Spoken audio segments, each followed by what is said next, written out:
And we are live. All right, y'all. Thank you so much for joining me on a really heavy day. Lenny, you brought up specifically the way that we should open. So I think before we get to introductions and everything else, just anybody that's tuned in or anybody watching this, I want to set the stage by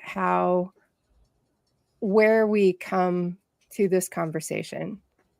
And I would love for you to start. I know you've been thinking about it.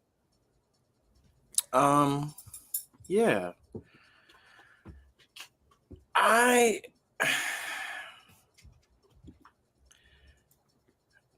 been thinking a lot about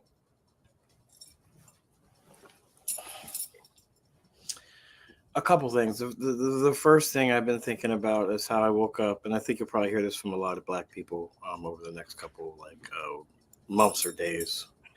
I woke up in the same America I went to sleep in, right? And I think that's heavy. That it, and then two things that struck me is in one of my partner's eyes while I left their house like this morning to go our house to come over to my other partner's house, which is my house too, or our house. She had that look in her eyes that my mom used to have before I left the door, that she wasn't sure I'd be coming back.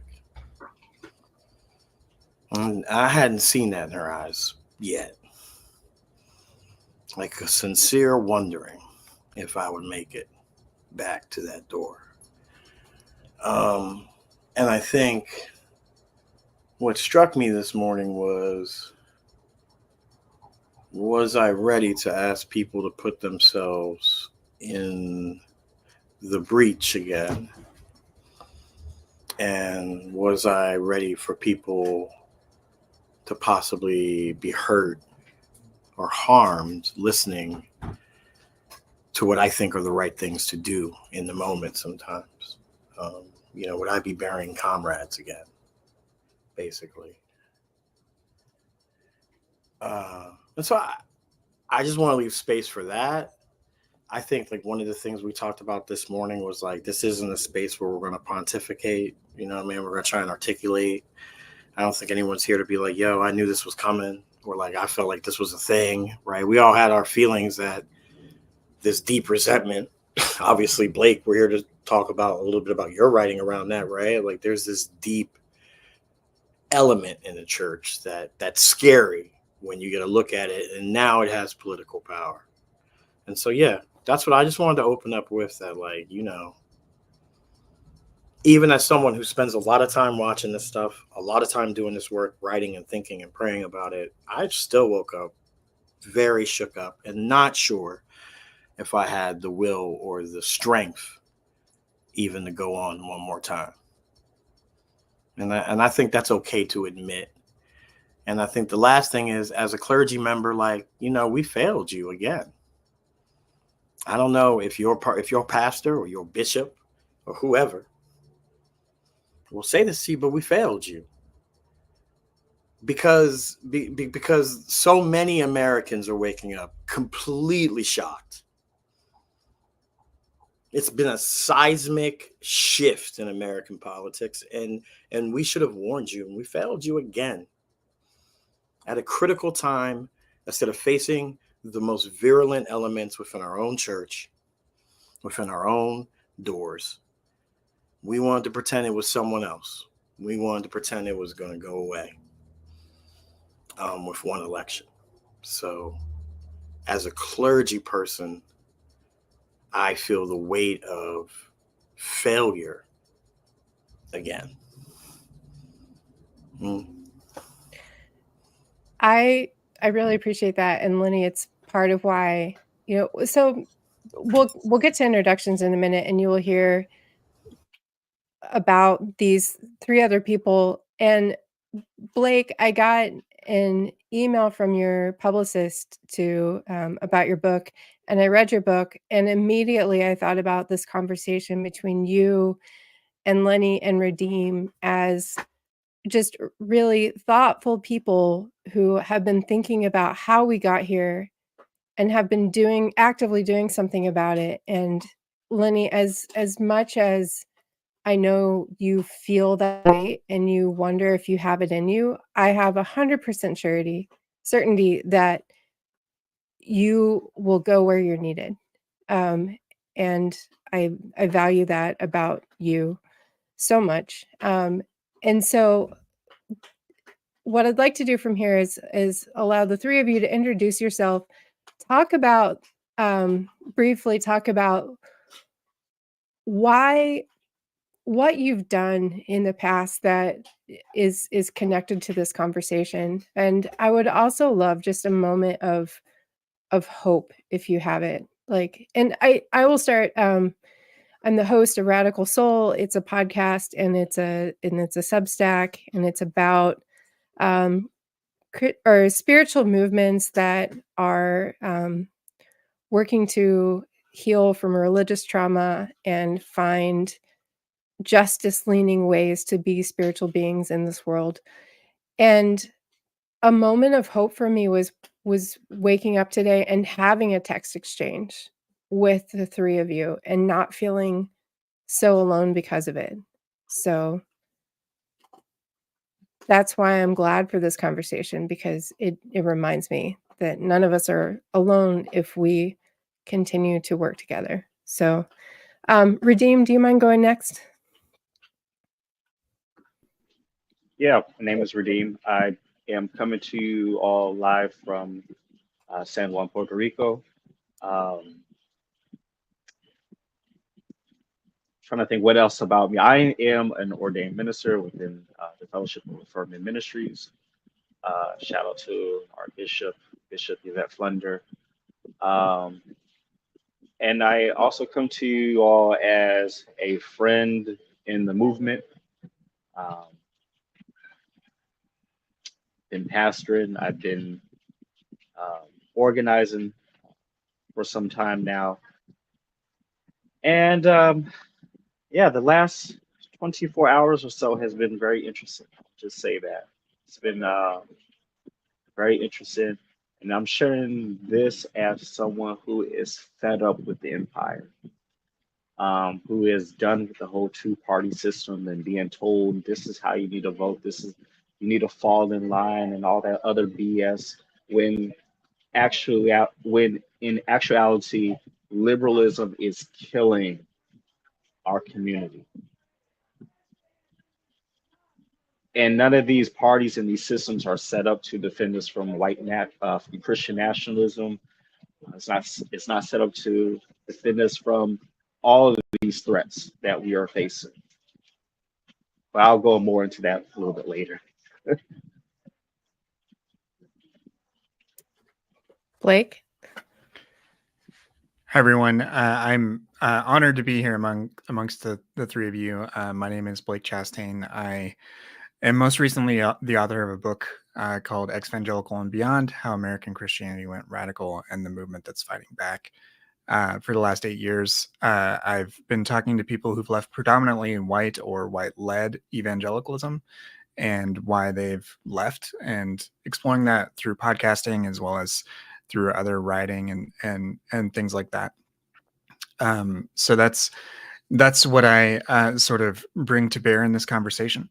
As far as between holding both grief and hope, I'm definitely grieving the fact that the faith community that formed me voted en masse for the third time for Donald Trump.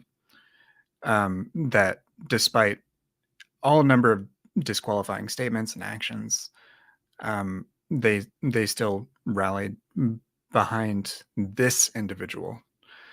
And that is something that will just always be part of what will just be an uncomfortable truth that I have to live with, amongst many other uncomfortable truths that I have to live with as a white American. And at the same time, I think the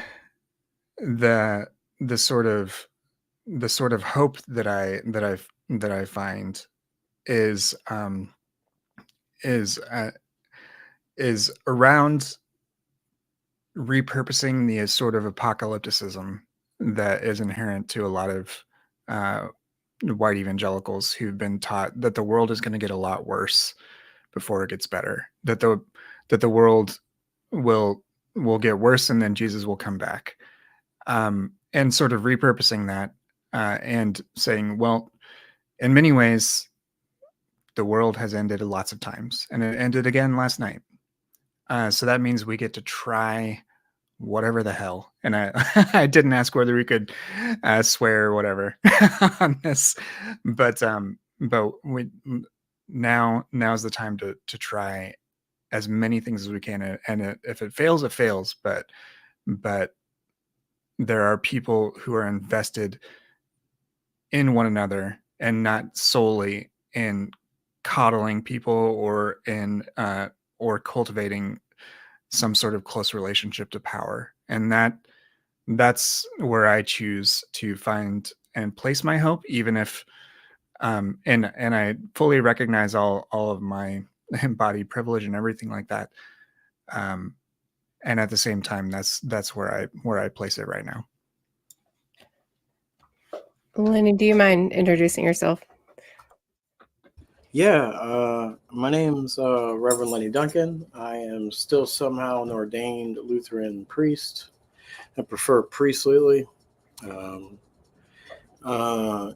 I am a historian and a writer, and sometimes consider myself a chaplain to the movement. So I'm not an organizer. I'm organized by organizers. Awesome.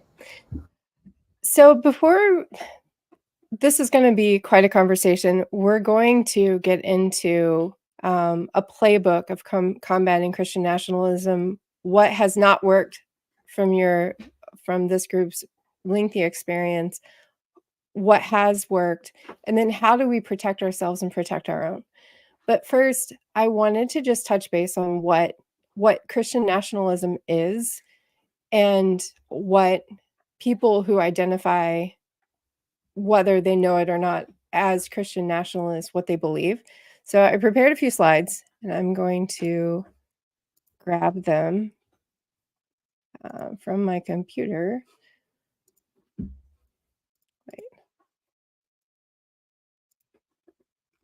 Yeah, here we go.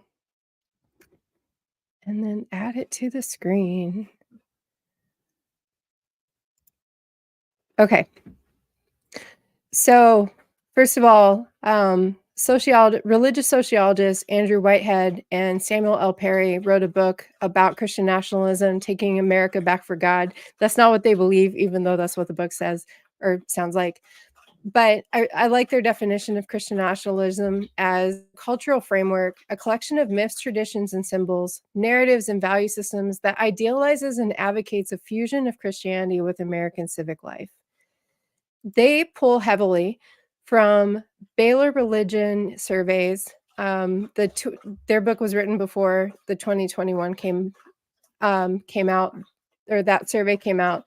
But Baylor teamed up with Gallup to create a survey that used a random sample of adults from all 50 states. I think the 2017 collected data from like 1,200 people who responded to a USPS survey. And then 2021 was over 1,500 people that answered, all walks of life, all ages, all races.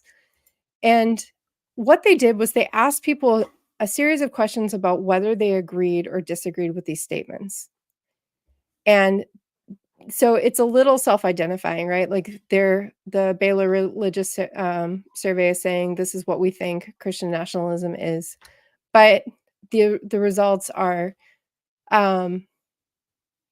useful regardless.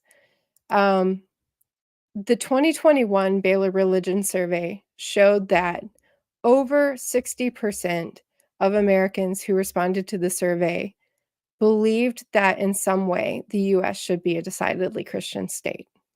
64% believe that of people who responded that were atheists, Buddhists, all across the board. Obviously, we live in a nation that has pushed Christianity on a lot of people, but that's quite the statement. Who are they, though? We talk a lot about Christian nationalism, assuming that it's only like conservative Christianity. And while that makes up the majority, you find people who believe in identifying the country with Christianity in mainline denominations, Catholic denominations, Black Protestant denominations outside of evangelicalism, and even other faiths. So I feel like that's important in looking at both this election, but also just how the country is running and who we're supporting. In the book, the two sociologists interviewed a number of people who saw themselves as ambassadors, meaning they felt that they actively pursued this idea of a Christian nation. And this stood out to me. I believe that God's word has the final say in everything, how we live, the laws we make, how we treat people. What do they believe? In the 2020 election, we see that people who are supporters of Christian nationalism by far were more likely to support Trump. But what surprised me was it wasn't just the people who strongly believed in a Christian nation, but also the moderates who would believe that the country was founded on Christian principles, but not necessarily believed as strongly about idealizing or the separation of church and state. Once again, we see that Trump supporters come from all different religious backgrounds. But here's what was interesting to me, just a couple slides about other cultural, other groups. It's not that you can't Christian nationalists or people who believe in this Christian nation do not necessarily see themselves as white nationalists. And I think this is when I started to realize, and I woke up this morning to Facebook, my Facebook feed filled with people that I grew up with in Indiana or family members who believe that this was an act of God. And I don't think they would consider themselves white nationalists. I think they would consider themselves Jesus followers. People who are strong Christian nationalists are more likely to oppose the Black Lives Matter movement. Interestingly, and people who are strong Christian nationalists are also way more likely to see other groups of Americans as threats or immigrants as threats. The strong rejectors of Christian nationalism are much more likely to see conservative Christians as a threat to the country. Those are my slides. Blake, I wanted to ask you, because you've been studying Christian nationalism and the rise of a very political evangelical, what would you want to call it? It's not a religion, organization. Does anything stand out to you, or is anything missing about who Christian nationalists are? I think I think you did a great job summarizing the sort of overall picture of who supports these things. So within Perry and Whitehead's framework, there are the rejectors who oppose Christian nationalism, the ambassadors, and the moderators in between are considered either accommodators or resistors, depending on whether they slightly resist or slightly accommodate. But nonetheless, Christian nationalism has very much become this sort of de facto language that we use to talk about the political implications of a lot of conservative Christianities. But the Mm. thing that is very interesting is that, as you pointed out, is that it is not exclusively white evangelicals. Like, white evangelicals bear a very heavy percentage of the blame, but it is also present in other denominations, other types of Christianities as well. That includes mainline Christianity. So there's a more recent book by Brian Kaler, and I believe the co-author is Bo Underwood. Brian Kaler is with Word and Way, and it's called Baptizing America, and it looks specifically at mainline denominations and their role in propagating Christian nationalism. And when we talk about Christian nationalism, yes, that if like an audience like this, you could get real nerdy and in the weeds, and you could talk about Christian dominionism, you could talk about Christian Reconstruction, you could talk about all of those things. But what it comes down to is that since the formation of the modern religious right, in response to both the civil rights movement as well as specifically the origin of the religious right, the popular myth is that it was founded in response to the legalization of abortion. That is not true. It's been disproven time and again. What motivated them was when Bob Jones University got their tax-exempt status revoked for failing to integrate, for continuing to implement segregation on their campus. That is what motivated the primary leaders, the initial leaders of the religious right, to make a political arrangement with Paul Weyrich, who started the Heritage Foundation, that started Project 2025, and this was in the 1960s and 70s. And Weyrich wasn't even evangelical. He was a splinter Catholic, who thought that Vatican II was too moderating and too modern, and he made political alliance with evangelicals in response to that. It was let's name it. Name that it's white supremacy. Name that it's racism. Name that is the motivating factor that catalyzed the religious right as we know it. And then they put the work in for decades to make it so that if you deviated from the norm, even as another white person in a majority white church, if you deviated from the norm and like said you were open to a Democratic candidate or a third party candidate or some other thing, they wedded their faith so closely, so they politicized their faith so much that this is what we see. That we see that someone like Trump, even though he is so anti-Christian in the highest ideals of what you may see as Christian, that is what we've seen play out. And I know we said we weren't going to pontificate, but I'm in my feelings, and I'm also in my area of special interest, and as a neurodivergent person, that is playing with fire. So I will stop there. I apologize. Lenny or Redeem, anything to add?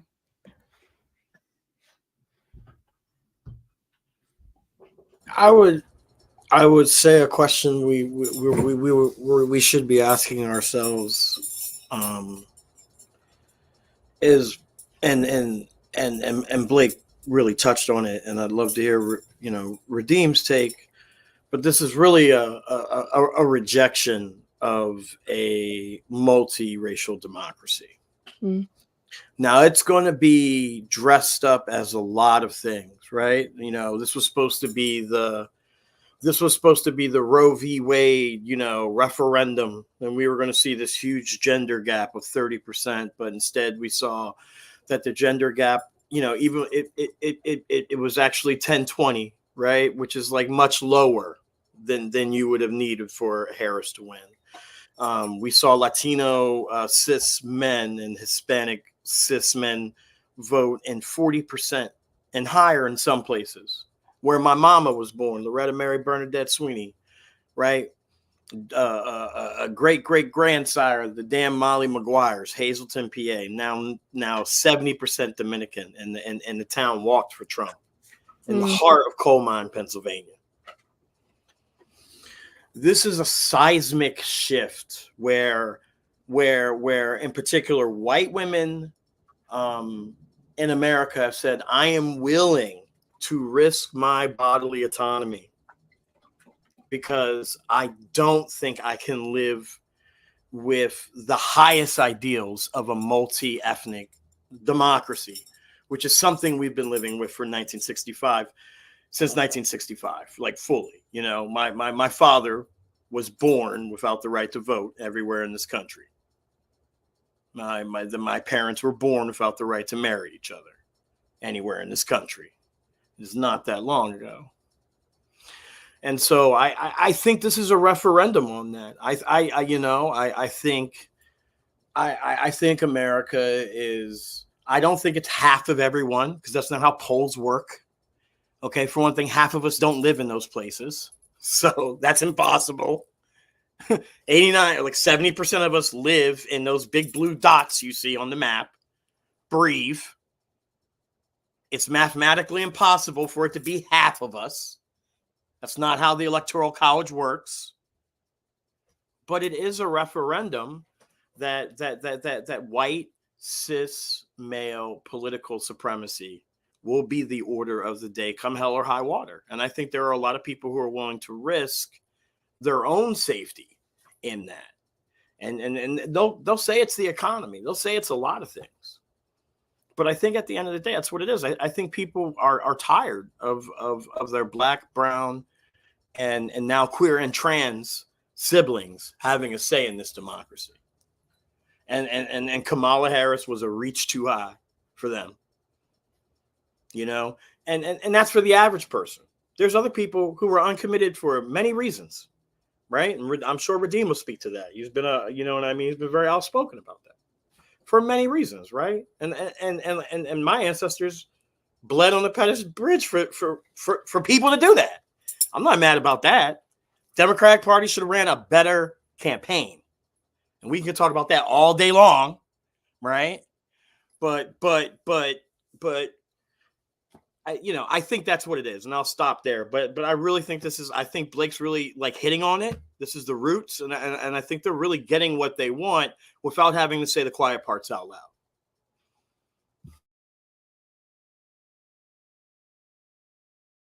You're muted, and I don't want to miss you. Thank you. Radim, in a minute, we're going to get to the combating Christian nationalism section, and I want your take on specifically breaking down the empire. But for just to finish off, I feel like a lot of what Lenny is saying and the history that Blake unearthed is that people have used a religious facade to cover up racism or, fear of the other.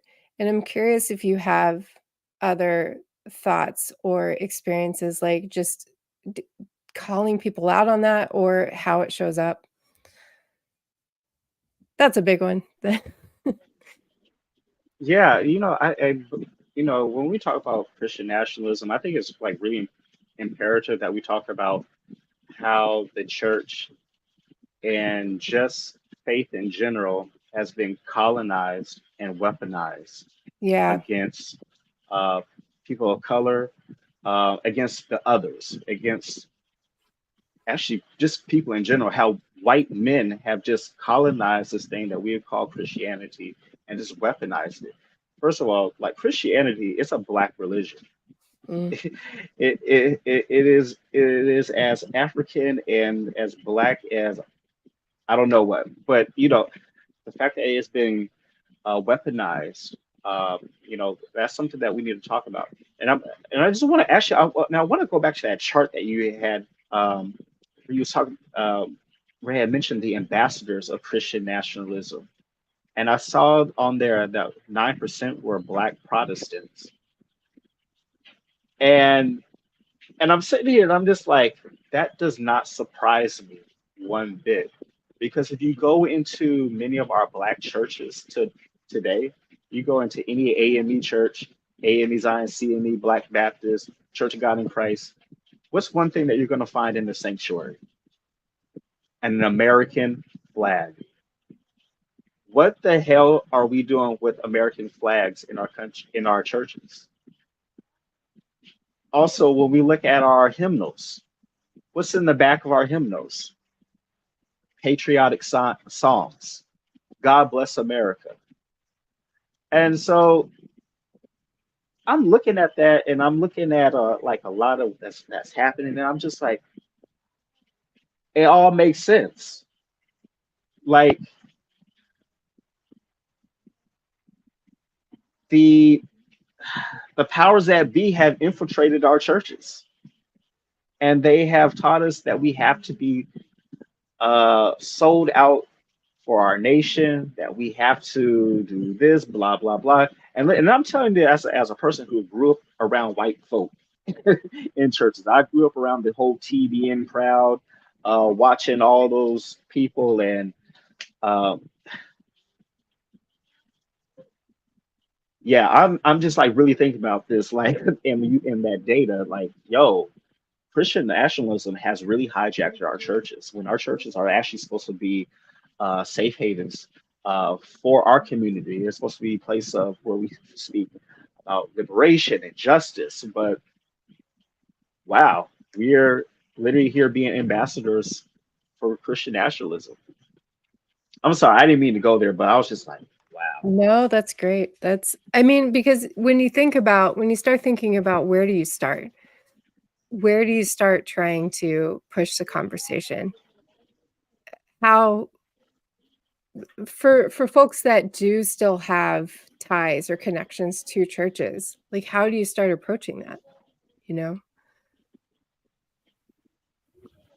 That's a really good question. And I've actually been, I don't know, some of you all have been seeing some of my posts where I've been challenging Black church leaders. And I'm like, how are we supposed to be preaching about liberation and justice and all this other good stuff, and we have these American flags in our churches? And then, you know, I always get the response, well, we have veterans in our churches. What the hell does that got to do with anything? And no one to this day can tell me why there's American flags in the churches.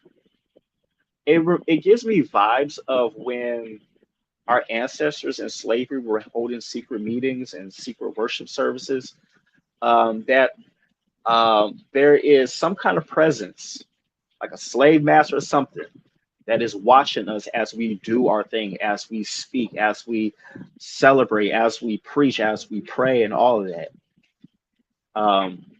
But I've had these conversations with many Black faith leaders, and I'm like, it is time for us. If we're really going to talk about dismantling Christian nationalism, let's start about getting these damn flags out of the churches.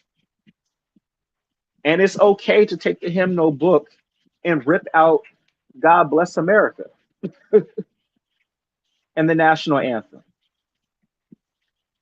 We have to be radical about these things. Actually, I don't think they're radical. It's just me. Lenny, talk about your book, Dear Revolutionaries, and some of what you write about is what doesn't work. When you're talking about taking the movement, for those of us who grew up in the church, I think we think of so much about activism as being a religious activity, and I think it should be. But then when the church does fail us, and Blake, eventually we're going to start talking about like finding new communities outside of the church. But Lenny, your book is so much about like, well, then where do we go from there when we lose our center, when we lose our religious center? What have you found that people have tried over and over again that just fails? Like we've done that, we've checked that off, we should not try it again. Yeah, you mean the book I wrote about a second Trump term that everyone made fun of me about a couple years ago? Oh yeah. That one's out there. It's super cheap on Amazon now. Grab that, John, because it's like really useful and it's quick, and there's no like like if you're someone who doesn't need theory, right? You have the political theory, like you have the theological like grounding, you have like, you know, you're ready to do some stuff. It's an all right like starter guide, right? And honestly, DEI shit does not work. Please don't start another book club. Like, right? That's what I'm telling you. You pick up my book for 99 cents, you read it at home, you try some of that shit, but like don't start a book club. Don't go, okay? Like and like don't invite a speaker. Stop inviting speakers to come solve the problem for you. What doesn't work is you're not going to be able to negotiate. I'll tell you, May 30th, 2020, I walked down with my little purple clergy vest and my collar on and to the Portland Justice Center. And I really thought that this would be like everything I'd been at before, from Mike Brown, like, you know, solidarity stuff, to like Terrence Crutcher, to like just stuff I had been at for years. And it was not like that. Under the orders and the suggestion of the executive office, who was the 45th president, now the 47th president of these United States, I watched them shoot through veterans with rubber bullets to hit the wall of moms to clear the protesters. And me standing there with my prayer book, in my cassock, with a gas mask on, with all the accoutrement of St. Peter's Church. Nothing. They shot through me like I wasn't even there. So do not believe in the old constructs will protect you. And what I mean by that doesn't mean don't go out there. That means it's time to get basic street medic training. If there's a de-escalation training in your area, you need to find one. We need to learn how to de-escalate people. You need to learn how to make someone realize that they might be making a mistake that will put them in prison for the rest of their life. And no president's going to be there to do the time with them. Sometimes that's enough. I learned stop the bleed training. Mass shootings have been increasing at an exponential rate. Learn how to stuff a wound. Listen, I took family systems theory in seminary. I took genocide studies that took a hard look at how the church was able to go from witnesses of Jesus Christ to bystanders to genocide. I read all the Guterres. I read all the liberation theology. I went to anything Dr. Cohn would do. I would drive to go hear people in Princeton, including Cornell, where I would go do that stuff, and none of it mattered. No one cared. And I think that's the stuff that doesn't work, is the stuff that people need practical solutions. They need hope, and they need someone who's going to be there to hold their pain. And the church just needs to get out of the way. We can be launching pads. We can be a lot of things, but what we can't be is go out there and pretend that it's going to be safe anymore.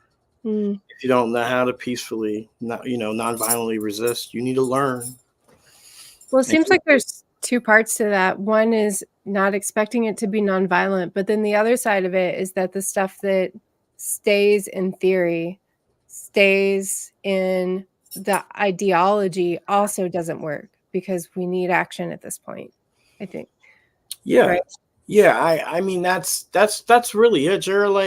Like a lot of stuff, did it work for the people who were already believers, who already wanted to fight? I'll say the hopeful thing is that in Portland, Oregon, I watched an entire, when people witness brutality, when people witness state violence, when people witness white supremacists, which is not every person who voted for Donald Trump. It's just true. It's not. Right? It's just not. And and the sooner the left realizes that, maybe the closer we'll get to healing, right? They're not all white supremacists. They're not all Christian nationalists. A lot of them are poor people who are scared about the future. Yeah. And that's just reality. And when I'm afraid, I believe wild things. But my whole point is like, just like,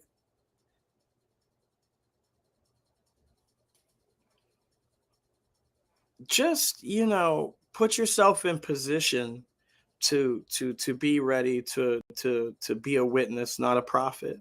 Right? Witness what's happening in this country, chronicle it, care for people, hear their stories, and you know, and find a good group of people. And the final thing is, you have no business worrying about politics for the next 4 years 300 miles away from you. If it's outside of a 300-mile radius, that is not the people who are going to help you and come running. Trust me. Yeah. You have to get very local. Let's pause on that. I want to come back to that. But you talked about being a witness, not a prophet. And I do want to call out that that doesn't mean that posting things on Facebook in your bubble is enough. That is not being a witness, and that is not testifying. That it can be part of it, but the shaming of I don't see you posting the right things or whatever, that's not showing up. But Redeem, you and I had a conversation back in March, I think, March or April, about this liberal idea that we have to, especially white folks, need to act on behalf of everyone else, and how that's like not useful. And Lenny, actually, in your most recent book, you talk about how like the people in Baltimore don't know what's happening in Berkeley, and you can't just like make decisions for each other. So, Redeem, specifically, I want to ask you, what's the difference between acting up and doing the right thing and creating a sense of justice for another person? Can you repeat that last part again? I just want to make sure I understood you right. What's the difference between acting up and wanting to do the right thing and this like false sense of creating justice for another person or acting on behalf of another person? Yeah. So far, what I'm seeing a lot of, I would say, good-hearted people. They want to show up. They want to, be allies and everything.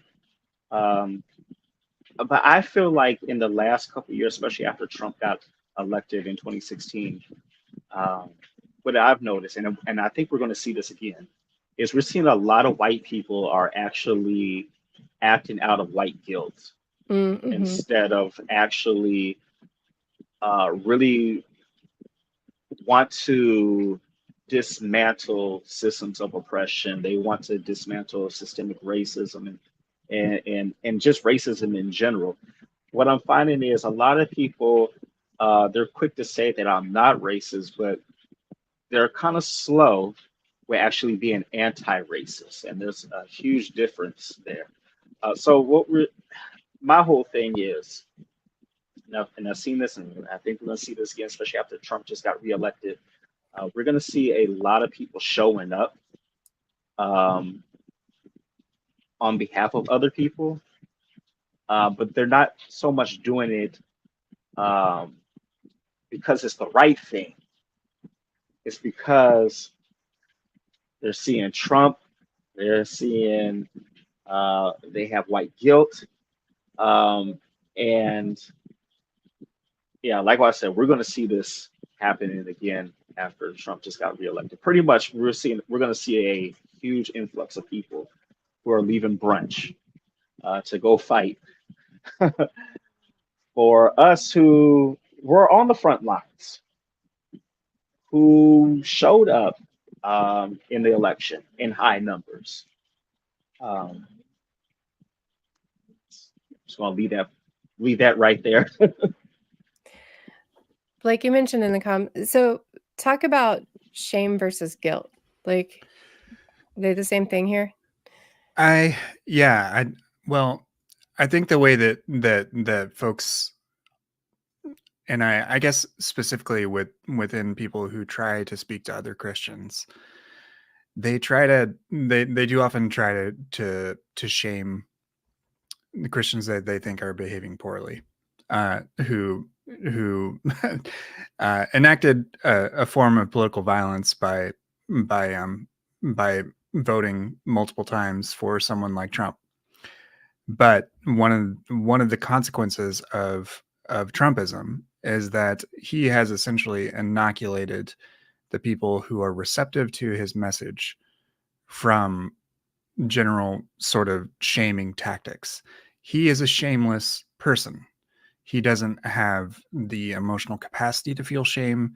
He doesn't recognize or acknowledge any sort of moral hypocrisy because he doesn't really have morals. He acts from a place of pure ego and drive, and that has enabled people who are in a number of these spaces to act similarly. And so, they may, eat up liberal tears, so to speak. They may take joy in seeing other people squirm, and seeing that someone who's more marginalized uh, from them being uncomfortable with their political victories, regardless of the very real consequences that are at play for them. And so, in that respect, I don't necessarily know that oftentimes, if you're speaking in sort of an ecumenical or an interfaith type space, whether it's valuable to say, shame on you. This is not Christian. This is not a Christ-like behavior. They're Christian because they say they're Christian. There are people who are Christian who do bad things, and whether it's anyone's place to forgive them. Like, first, that's between them and God, and then after that, that is an interpersonal question that no one else can answer for them. So I don't know whether there's necessarily a distinction between shame and guilt. But I do think that shame is not something that will motivate someone who is susceptible or is a proponent of Christian nationalism to change their ways or consider a different perspective. Now, I do think that some people, and I'm going to draw on my personal experience here as someone who is, I'm forever going to be the evangelical guy. That's my podcast name. That's part of my book title. It's inherent. It's partially, it's negative, right? It's something that you used to be. And one of the from the hip sort of criticisms of it is that it's inherently negative. It's not affirmational. And I do think that's legitimate. I've never seen it as this absolute thing that that's why my book is called Evangelical and Beyond. That's just one particular signifier. That's part of your story. But one of the things that doesn't work is we clearly, a lot of young white men, a lot of white people are receptive to Trump's noxious sort of power. He's speaking something to them that makes them feel a sense of agency that they don't have. And the thing about whiteness is that it's pretty vapid. There's not much to it besides, like, you get all that privilege, but like, all the identity stuff is really toxic that's tied to it. So I don't like that's more white people work, is finding ways that can be part of a multiracial, pluralistic democracy and society that is not toxic and is not all about dominance or supremacy. And that's way more than just a single conversation.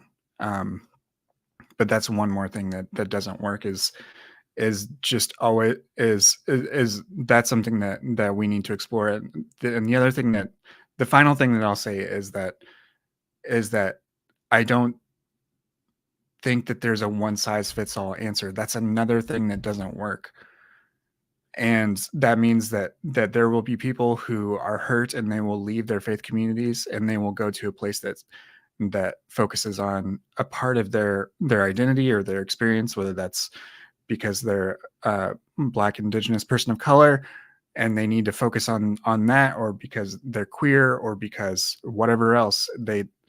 We need lots of communities, and we need them to do their own thing and focus on their own values, and at the same time find ways to build meaningful alliances that can combat this sort of stuff. I believe so much of this is centered around relationships, and these relationships are so hard. I think for all of us, we've intentionally left communities that are harming us. We continue to leave communities that are harming us, and we leave a foot in the door sometimes so that we can continue to have an influence, or also because there's a part of us that is still there. But it makes forming and maintaining relationships, meaningful relationships, relationships that just aren't just about debates or rhetoric, but to have some substance, incredibly hard. So what are your takes on this? Like, the people, Lenny, you talked about that if it's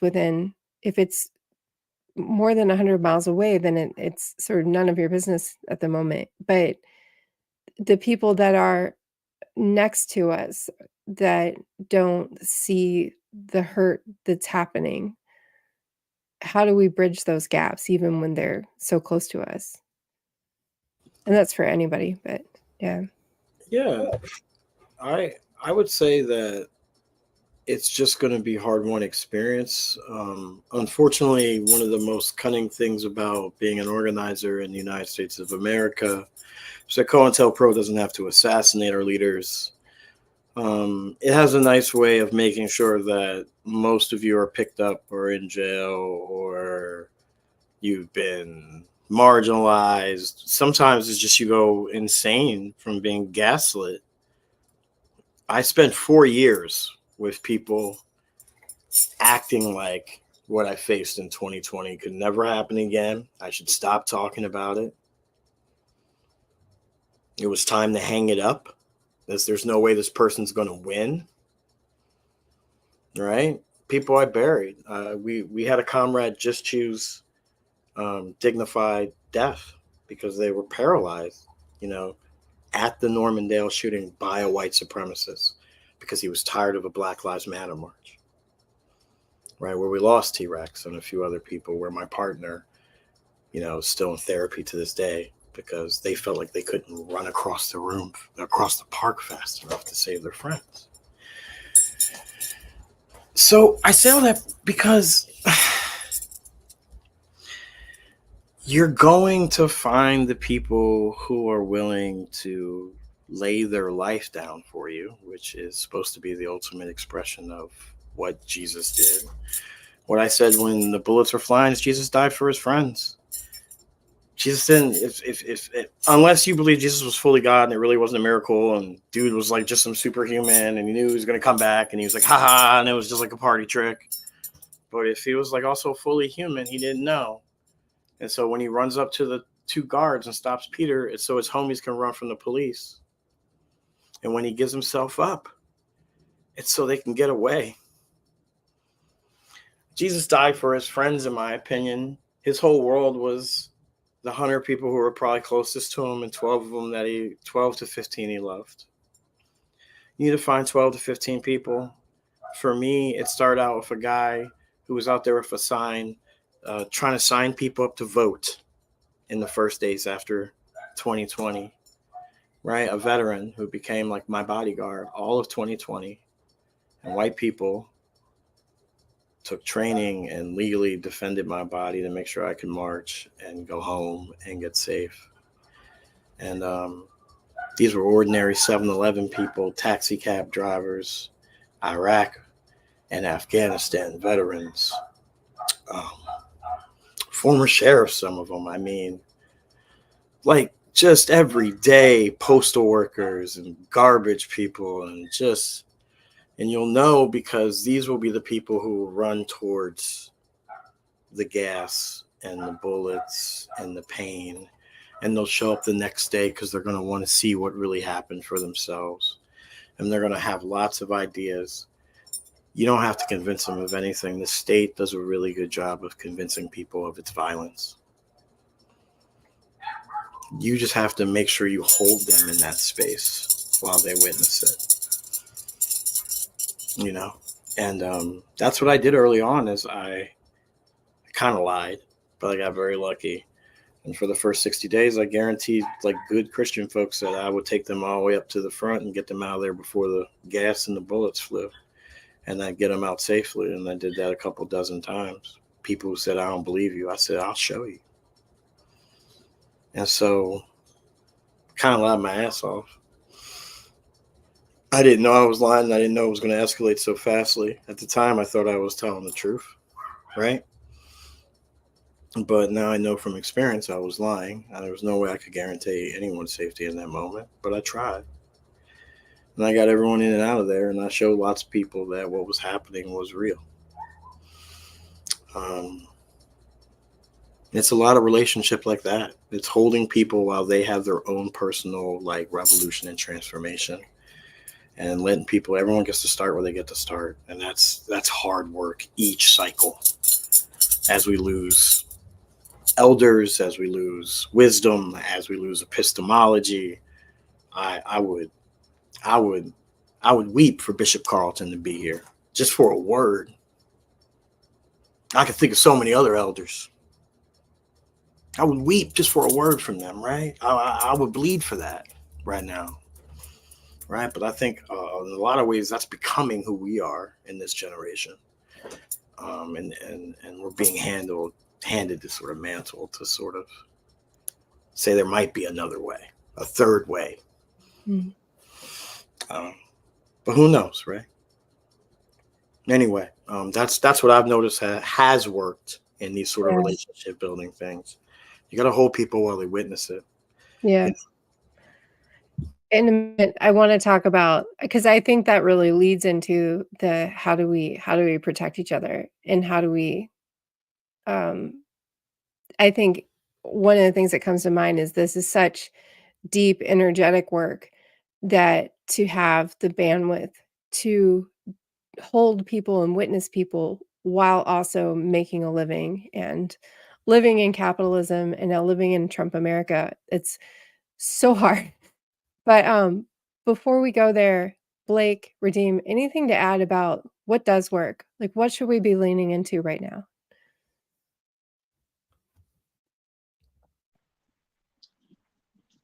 What works? What doesn't work? Actually, let me just go on what doesn't work. Right now, we're about to see a rise in Christian nationalism like never before. When I woke up this morning, well, I was already seeing the results and I already knew what was going to happen. But when I woke up this morning, first thing I said when I turned on the news was, "White people are mad." That's all I said. White people are mad, and they showed how mad they were by going to the polls. You got the Senate, you got the White House, you got the House, you got all of it. They mad. And I'm saying all this right now, like, as we are starting to get more, as we're getting back into into Trump, I can tell you right now what's not going to work is still depending and putting our trust and our resources into systems that were not designed to protect us. And I don't mean to go here, but I have to go here. The Democratic Party is not here to protect us. They are another face for the empire. And the sooner we get that through our heads, the better we can actually fight white supremacy, Christian nationalism, KKK, whatever you want to call fascism. We can do that. At the end of the day, Kamala Harris, and this is no disrespect to her, just being real, Kamala Harris was just going to be another face for the empire. She was just going to be a black woman. A black woman was about to be the face for the empire. And so I'm seeing so many people, we put our trust, we put our resources, we put in millions of dollars in 48 hours. And when I say we, I'm talking about black people. We all came together, put our resources together, got on the Zoom call, and gave her millions within 48 hours. That's unheard of in the black community for us all to come together and to put our resources into something. And we did. We put our resources into a Democratic candidate. And these people are not here to save us. They're not here to protect us. All these other archaic organizations, these civil rights leaders in their organizations who are really ops, they're not here to save us. And so I right now it's imperative that all marginalized people, we have to put our resources and our trust and all of our everything that we have into systems that are actually going to protect us from white supremacy. And when I say organizations, I'm talking about your regular old four guys down the street who has an organization with guns to protect our neighborhoods. That might be the organization that we have to put our money and trust into. We might have to put our trust and our money and our resources into some kids down the street who said they are going to, I don't know, they just have an organization. They say they're going to protect us from fascism. Let's put our money, our resources in that. Got to pull out of these systems, these organizations, these people who are ops, who are bought, and who are also keeping up, who are also withholding white supremacy culture.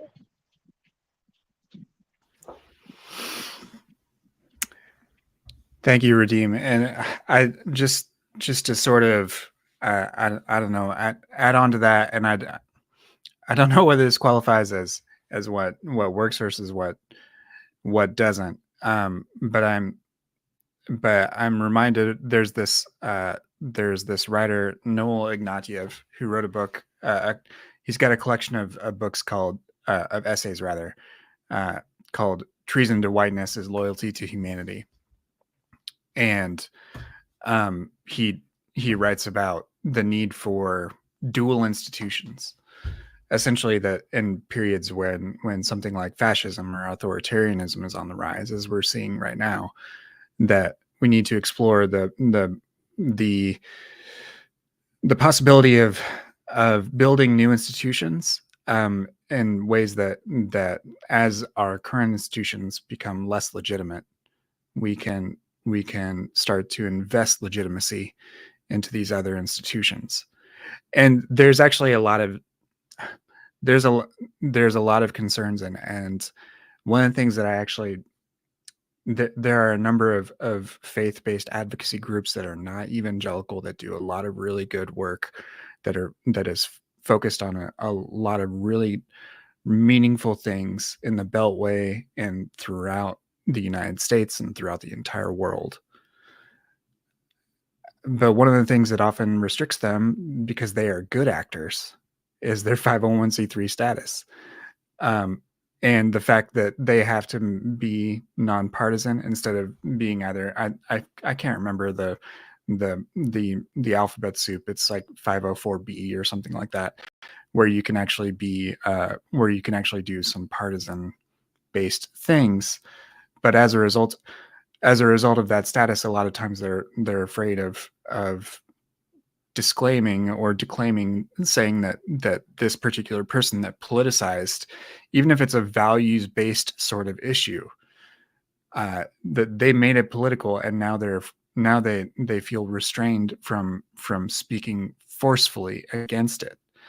And that is a way in which these systems can force these constraints on people that wish that they could do more, that wish they could say, God damn it, this is fucked up. Like this, I'm sorry, but like Pass away, you're fine. this is like this is messed up, but I can't say it. But Yeah. But people who were on Trump's side, they didn't give two shits about the Johnson Amendment. They were happy to put the smallest little fig leaf over their endorsement from the pulpit for Trump, saying, you know, whether it's a pro-life candidate. We all know what that means. We all know what that means. And so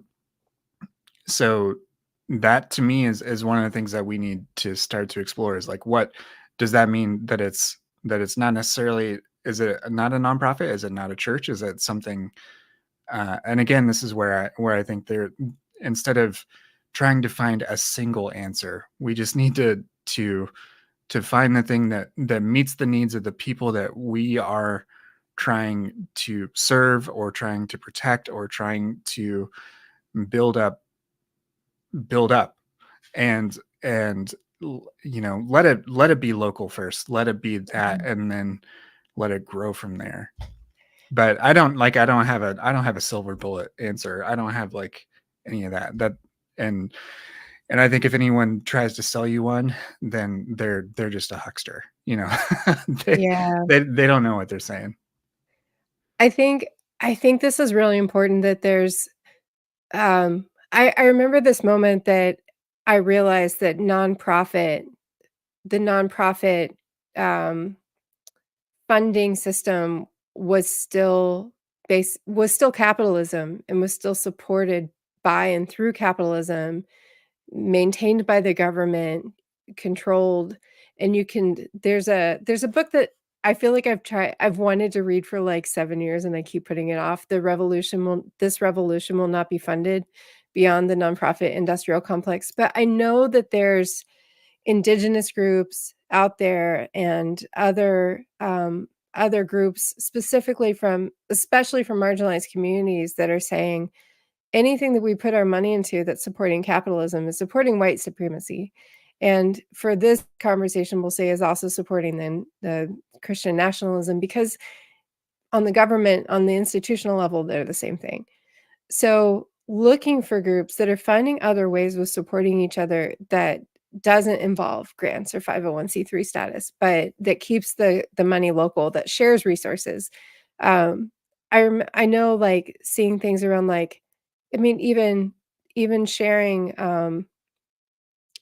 prescriptions if it's necessary, especially for like trans community or people that are losing their access to their healthcare. Or that's a way of, it's small resistance, but it means so much to the communities to start getting away from the oppression of capitalism and how it ties us to these institutions. Anything else around that? Yeah, mutual aid, right? Yeah, mutual Like, aid. you gotta, like, get into mutual aid networks, get into how to build mutual aid, get into like what mutual aid looks like, get into rent and tenant unions, like get knee deep, go to a dispo, figure out what they're doing at the encampments that you keep seeing swept on your highways that you've been ignoring 4 months. Go see what's happening. Go walk over. Go ask, hey, who helps these folks move when you guys tell them to move? The officer will tell you.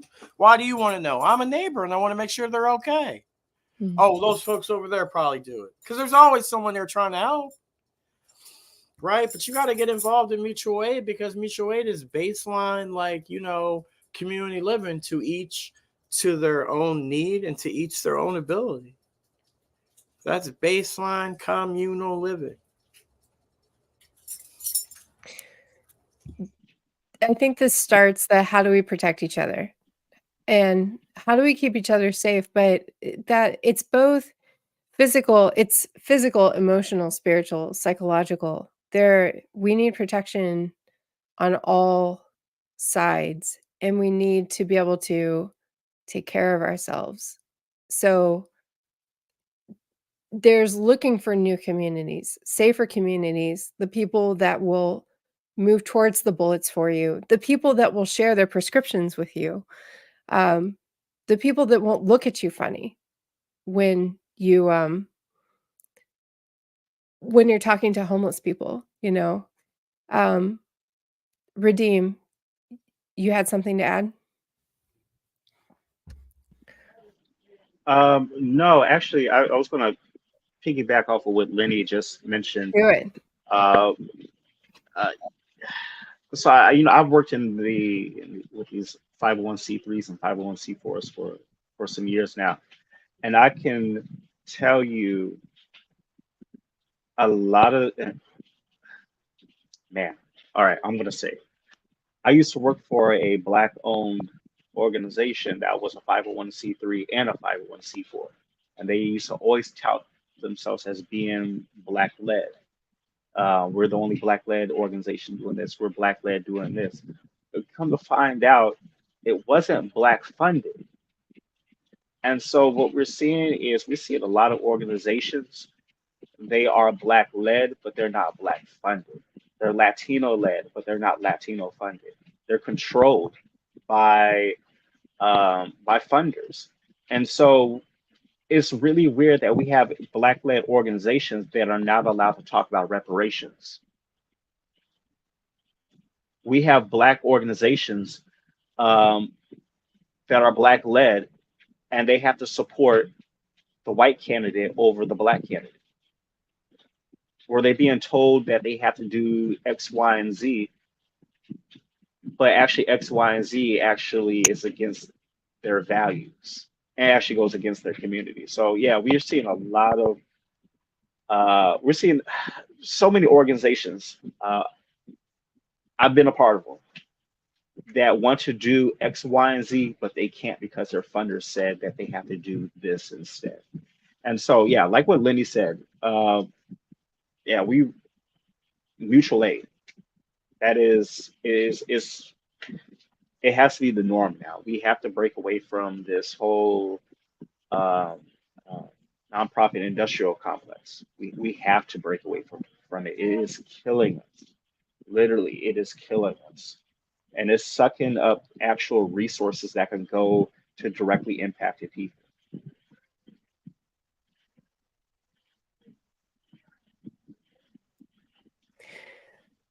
Blake, you've created community, digital community from other people who have left the church, and I'm curious what you found from the community. Like how is the community supporting itself? Yeah, I think that well, the one thing that I always tried to be specific about is that digital communities are different, especially for someone that leaves under some sort of traumatic circumstance. The community that you find online is not going to be an apples to apples type thing. It's not going. It doesn't mean that the community you find is necessarily going to be the same as the the church that you were a part of. That could, surrounding a birth or a death would make a would make a meal chain or a meal train type thing. But what you can find often is a bit of camaraderie of of people who have similar experiences, and that can often lead to offline in-person type of connections. And the thing that has been very, very meaningful about online spaces is that they have made those those sorts of experiences more visible. Before the advent of the internet, oftentimes if you left a church under bad circumstances, it was a very quiet sort of leaving. It was something that you just lost your community overnight, but you couldn't find someone who related to that experience because you may not have known anyone else around town who had a similar experience. Now you can connect to someone, several states over, entire countries over, who can relate, and that is meaningful in and of itself. But I do think it has a different sort of meaning, and people still need to find their families, chosen or otherwise, that they can rely on locally, the people that will be there in person. But online communities are very valuable, and I hope that we continue to foster them, even under the sort of pressure that's, let's be honest, like Elon Musk essentially spent $45 billion in order to do some cultural vandalism, which is what I heard. A tech columnist, Casey Newton, he described the acquisition of Twitter and the complete transformation of the culture that enabled, as a form of vandalism. And I do think that a number of the sorts of cultural pushbacks that we had, whether it was Black Lives Matter, Me Too, Church Too, anything else, those sorts of things wouldn't have happened in the way they did if it wasn't for a place like Twitter. And now we don't have one because it's a white supremacist site. Like Charlie Warzel literally just said that in the page of the Atlantic. And there's no sort of questioning that at this point. So I hope that we continue to develop those communities, and that they can meet both local and general needs. And I'm going to come back to the same point I've said, like that they meet the needs of whichever community it is, and that there's no, in my mind, there's no harm in there being multiple communities, and people being part of them and getting what they need out of them. Is that helpful? I hope it is. I think so. I think they're both needed. And I think one of the things I've realized, especially talking to people who are like queer and closeted in conservative or small towns, and so many other situations, that sometimes online is all they have, but it can give them either the resources to get out, or it can give them the mental strength they need just to survive even. So yeah, I think they're both necessary. Let's end on, let's sandwich this in hope. So we've talked about what we're fighting, what doesn't work, some of what we've seen does work, and what to lean in on. But we've also talked about just that it takes so much fucking energy to do this stuff while also surviving. And I think I think so many of us just woke up today already feeling exhausted, knowing that things are going to get worse. So, last thoughts on hope about what lies ahead.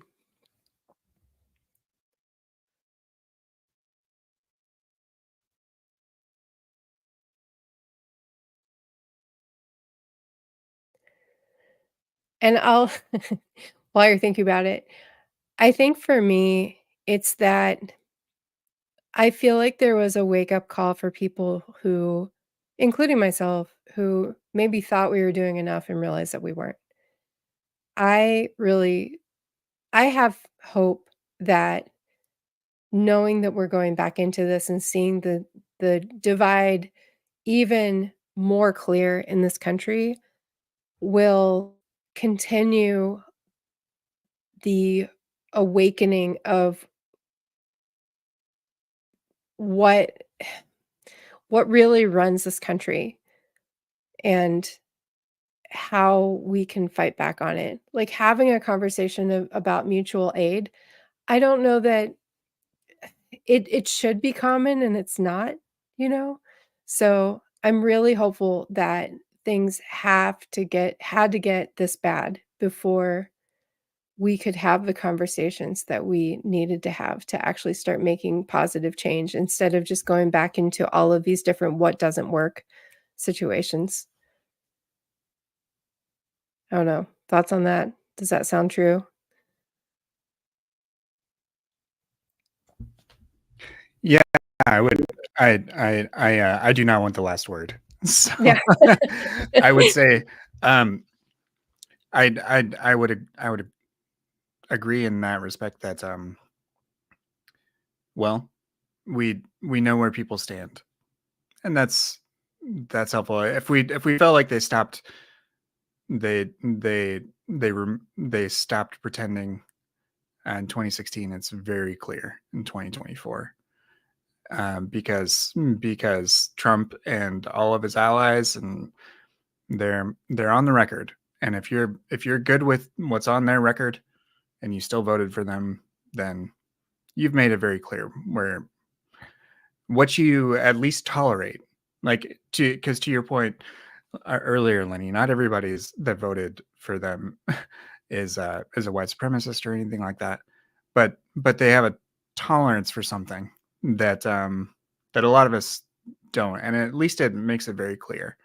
So I hope that those of us who oppose his positions on pretty much everything can feel emboldened to try whatever, and to as a result of this, like, let's honestly, what else is there to do but try? Like, that's it.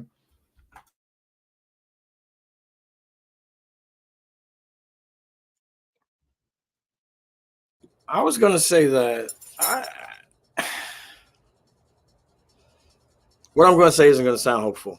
I don't think there's much hope for it. I think, and I think Redeem will probably come at it from a different perspective. I think this was a referendum on Madisonian democracy, and you can have all the critiques you want on Madisonian democracy, and there are plenty to be had.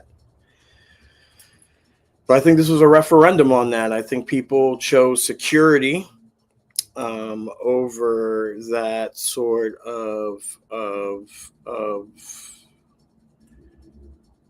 even the vision of an aspirational egalitarian democracy, right? And I'm not going to read the person's name or anything. This is just someone I follow on Facebook. I know how they vote. They don't talk about politics. They're white, cis, female. And first thing this morning in Philadelphia, they live out in the Philly suburbs. First thing they said is, on the bright side, Bitcoin is up, futures up, my bills are paid, and the world didn't implode. And that's sort of what we're up against. And Blake is right. They're not white supremacists, but they're certainly okay with white supremacy happening as long as the economy's up. And there were people who were very clear about that yesterday. And I think we're looking at disillusion of the Union. I think there has been for a long time several functioning, culturally at least, different Americas. And, I've been writing about this for a while. I think we're seeing the disillusion of the Union. And I would be surprised if by 2030 there were 50 states and however many protectorates we pretend aren't there, who are really just colonized and held islands like our comrades in Puerto Rico and in St. Thomas and in St. Croix and in other places, who do not have the right to even speak, in Congress or Senate or in other places, or if they do speak, they only have a voice, no vote. These are symbolic positions we put them in. But I don't see 50 unions by 2035, 50 states in the union by 2035. I just don't. And I think I think this was a referendum on Madisonian democracy, and I do believe we'll miss it. As a Black person who's been working his ass off to get close to it and never tasted it, I think we'll miss it. Trust me, I just smelled close to it, and I was, and I know I'll miss it. I will miss knowing that a candidate who believes in a multi-ethnic democracy won't be met with a insurrection or a riot, just like I'll miss the aspiration that like my little cousins thought they could be president someday. And I don't know if they'll grow up in that world anymore. Right. And I think we'll miss it. I think people have decided that they want strong man authoritarianism. I think things just got impossible for people in Gaza. I think things just got impossible with NATO and North Korean troops moving in Ukraine, which people think don't matter, but we'll be pretty focused on it soon. And I think it's the dissolution of our union. And in that there is hope. In that we can get to true democratic values as can the Iraq and other indigenous people introduced it to their later oppressors. I do think we have a chance for a world where rhetoric and good conscience and leaders who are only invested with the power that the people invest them with, and the right to self-organize and representative government. I don't think the day of that is done, but I think we get to push for those real ideals. And I think it's going to happen on a much smaller level. And I think we'll watch governors and state legislators kind of do it for us. And I don't know. For me, there is hope in that, but I got a lot of Hamilton in me. I always think there's there's opportunity in great shakeups like this.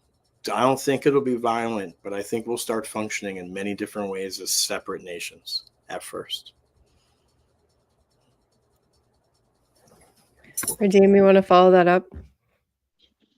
Yeah, I'm just gonna be straight up and honest. I don't see much hope right now. I think right now we're in a really bad place morally as a country. Like what Lenny said, like people voted for a guy because they wanted some kind of affordability or because they got a stimulus check. Like, y'all put this man in office because of a stimulus check. And then also, and I'm just going to be really straight up, we even have people who are willing to be silent about Gaza to support Kamala. And like, they pretty much told us to hell with the Palestinians. Gas is up.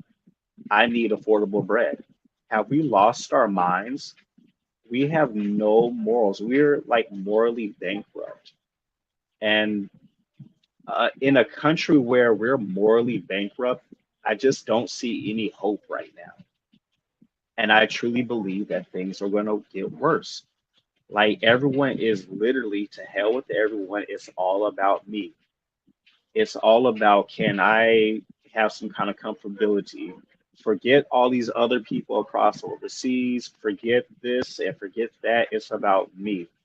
I know a couple people who voted for Trump because they said that their finances were in a better place under the Trump administration.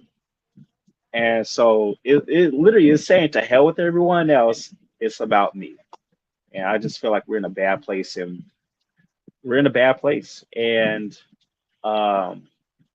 I don't see any hope right now. That's just for right now. I don't know. That could change later on, but right now I don't see any hope.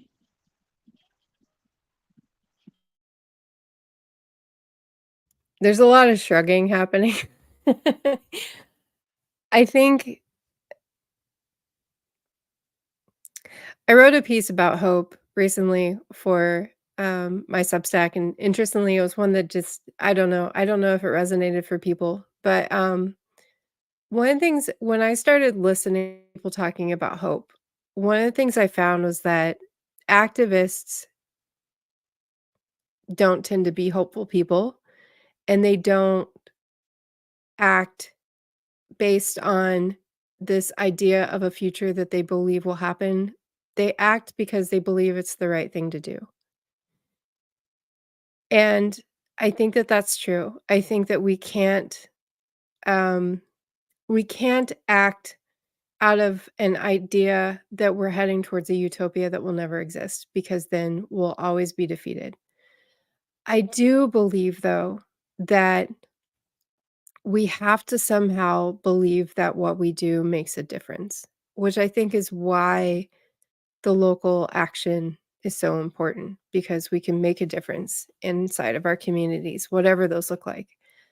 And I think for me, then the transfer of hope is not so much that I think that America can be saved in any given way, but I think that we can start building chosen communities and chosen family by learning who is for us and who's against us. Lenny, you're muted. Yep. Oh no, I was just agreeing with you. No, I agree. I mean, for me, it's hopeful to hear the dissolution of an empire into smaller, more manageable, and more egalitarian states. Right? I know that's not hopeful to a lot of people out there. Yeah. So that's why I'll present is that. But hope is a discipline. You're right. Hope is a discipline. And what are you fighting for if you don't got some joy? Like, Yeah. like, listen, after you get done being all serious with us, like, find somewhere to, like, listen, I hope you got a hell of a New Year's party scheduled.